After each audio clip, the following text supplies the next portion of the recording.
ಎಲ್ಲ ಗಣ್ಯರಿಗೂ ಕೂಡ ಧನ್ಯವಾದಗಳು. ಅದೇ ರೀತಿ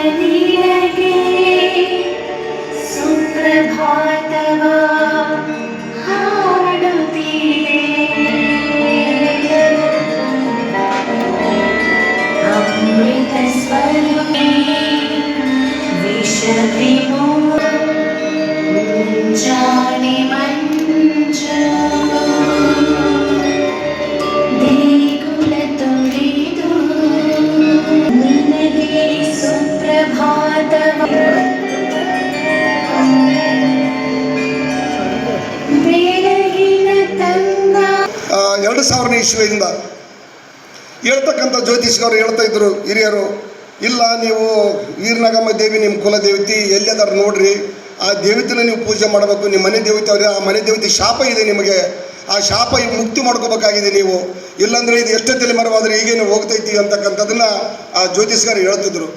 ಆದರೂ ಕೂಡ ನಾವು ನಿರ್ಲಕ್ಷ್ಯ ಮಾಡಿದ್ವಿ. ಇಷ್ಟಾದರೂ ಕೂಡ, ಯಾಕಂದ್ರೆ ನಾನು ಆಂಜನೇಯನ ಭಕ್ತ. ದಿನ ಮುಂಜಾನೆ ಆಂಜನೇಯನ ಫೋಟೋ ಊದಿನ ಕಡ್ಡಿ ಹಚ್ಕೊಂಡು ಮುಂಜಾನೆ ಲೇಬರ್ ಕೆಲಸಕ್ಕೆ ಹೋಗ್ತಿದ್ದೆ ನಾನು ಸುಮಾರು ಒಂದು 40 ವರ್ಷದಿಂದ.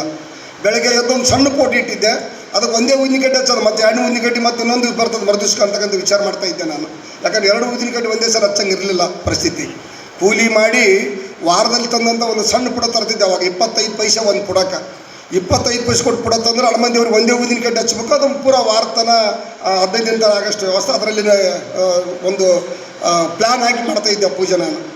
ಆ ರೀತಿ ಮಾಡುವಾಗ ಸ್ವಲ್ಪ ಮುಂದೆ ಬರ್ತಾ ಬರ್ತಾ ಸ್ವಲ್ಪ ನಾಗಪ್ಪ ವಜ್ಜಲ್ ಅವರು, ದಿವಂಗತ ನಾಗಪ್ಪ ವಜ್ಜಲ್ ಅವರು ತಮ್ಮಂದಿರು ಕನಸಲ್ಲಿ ಬಂದು, ತಾಯಿ ಎಲ್ಲಿ ನೀನು ಬರೀ ಇಲ್ಲಿವರೆಗೆ ನಿಮ್ಗೆ ಎಷ್ಟು ಹೇಳಿದ್ರೆ ಗೊತ್ತಾಗಲ್ಲವ, ಎಲ್ಲಿ ನನ್ನ ಗುಡಿ ಅಂತ ಹೇಳಿಸಿ ನಾಗಪ್ಪ ಅವರಿಗೆ ಪ್ರಶ್ನೆ ಮಾಡಿದಂಥದ್ದು ತಾಯಿ.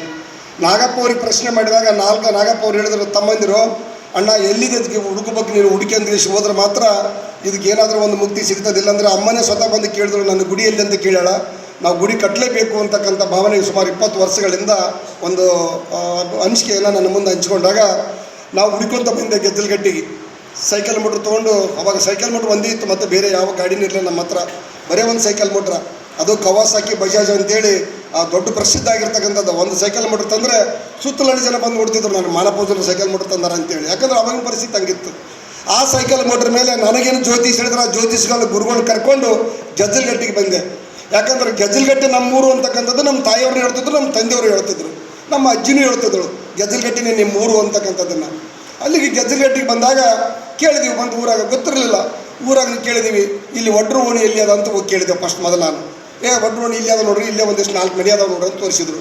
ಅಲ್ಲಿಗೆ ಹೋದೆ. ಹೋದಾಗ ಅಲ್ಲಿ ಎಲ್ಲಿದ್ದು ಅಂದ್ರೆ ಹಾಳು ಮಣ್ಣು ಥರ ಇತ್ತು. ಇವಾಗ ನಾವೆಲ್ಲ ಸಿಸಿ ರಸ್ತೆ ಹಾಕಿವಿ, ಅದು ಗೊತ್ತಾಗಲ್ಲ, ಚೆನ್ನಾಗಿ ಡೆವಲಪ್ಮೆಂಟ್ ಆಗಿದೆ ಗೆದ್ದಲಗಟ್ಟಿ. ಹೊತ್ತು ಹಾಳು ಮಣ್ಣಿತ್ತು. ಅಂದರೆ ಹಾಳು ಮಣ್ಣು ಅಂದರೆ ಉಡಿ ಮಣ್ಣು ಆರ್ತದೆ. ಇದು ಬ್ಯಾಸಿಗೆ ಬಂದಾಗ ಏನಾದರೂ ಸುಳಿಗಾಳಿ ಬಂದಾಗ ಸಿಕ್ಕಾಪಟ್ಟೆ ಮಣ್ಣು ಆಡ್ತದೆ, ಆ ಥರ ಮಣ್ಣಿತ್ತು ಆ ಜಾಗದಲ್ಲಿ.